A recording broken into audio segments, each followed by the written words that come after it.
Welcome everybody to this week's Seller Strategies. We're your hosts, Maria. Hi, everyone. And Ervin. Maria is from Fetcher.com, and Fetcher is a tool to help you keep sense of your numbers on Amazon to see whether or not you're profitable and the areas where you may be falling below the red line. Now, I'm from Splitly, and Splitly helps Amazon sellers sell more and convert more by the use of A/B testing on their listing. This week's episode is about Amazon storage limits and why it's important and how things are changing and switching up this 2018. So Amazon sent out a couple of emails recently that better illustrates how they're using the Inventory Performance Index, or IPI, to decide storage limits.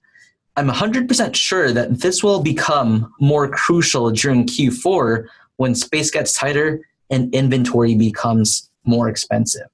Now, to give you an idea, during Q4, inventory space within Amazon gets so much tighter. And I didn't really know back then that if you had a certain amount of inventory on Amazon during Q4, they'll ding you.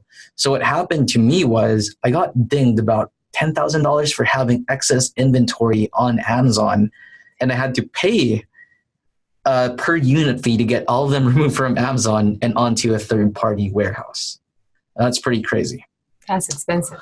Yeah. So in the email, this is what Amazon said. We announced adjustments to our policies designed to encourage improved inventory management, which will help your products be received and delivered to customers more quickly, particularly during the busy holiday season. To help guide your inventory decisions, we created the Inventory Index Performance, a number on a 0 to 1,000 scale. An IPI of 0 represents far too much inventory relative to sales, while 1,000 is the absolute best performance of inventory to sales. Most sellers' IPI scores will range from 400 to 800, which indicates the right balance of investing in inventory and storage fees relative to expected sales. To ensure there's availability space during the products customers that want to buy, particularly during the holidays, beginning July 1st, Amazon will limit storage space for sellers whose IPI is under 350. These storage limits will affect fewer than 5% of sellers who hold 25% of all seller inventory in Amazon fulfillment centers. So what does this actually all mean? So what this basically means is if you're selling well and you maintain a good relative IPI index of, say, 400 to 800, as Amazon says, then you're good. You can keep your storage there and inventory there. But if you fall below 350, you can only keep a certain amount of inventory on Amazon, or else get dinged, or you might have to remove any excess inventory because your inventory will now be stranded and you have to remove them. So how can you avoid all of this? Well, first, you have to make sure that you're selling well. And in order to sell well, you can optimize your listings through Splitly, or you can use various services to split test your listing.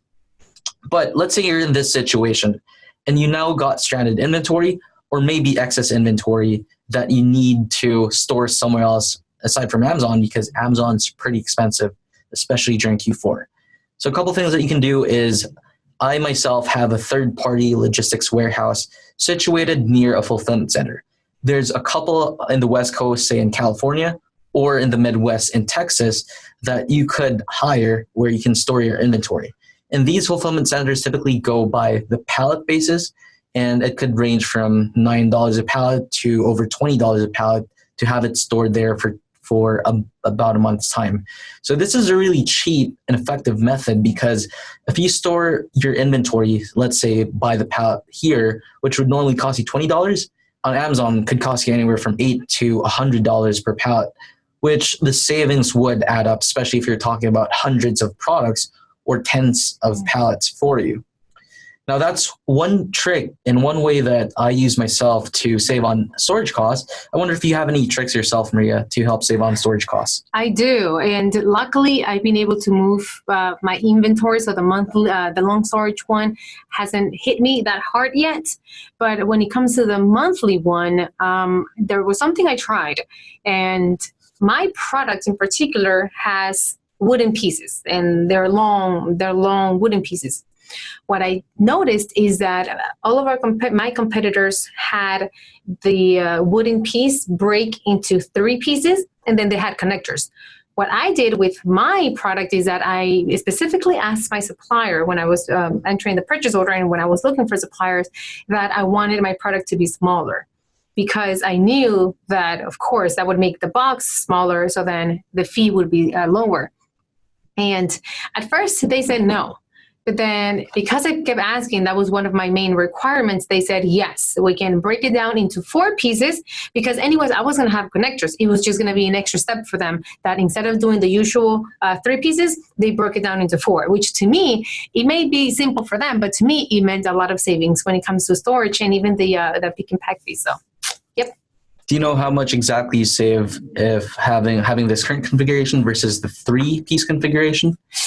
I don't know the number right on top of my head, but it did change my category from oversized to large, either one of those, but it was a big change for me. Yeah, that's still a pretty huge savings going down from one category to the other. Plus, you probably save a lot on shipping costs as well, because now you're shipping smaller boxes. I assume they're in boxes instead of larger size boxes and cartons. Exactly. And that helps me with my multi-channel orders. Whenever on my website I'm selling, the shipping price that I show to my customer there, it's much lower because of that too. Nice. Did that cost you any extra from your supplier? Going off of memory now, since it's been so long ago, but no, it actually did not go. And that's because, again, depends on the item that you're selling, but then because I did do my research, the supplier stage took me a while because 1, I had a big requirement, which was the 4 pieces. And then 2, I did get at least 15 different POs from suppliers. Wow. So it took me a long time, but I wanted to just be extra sure, which if you have been watching this series for quite some time, you know that I don't take big risks because I like to just prepare. So, and that preparation really paid off in this case. Yep. A couple $100 a month equates to a couple $1,000 a year. Exactly. Right?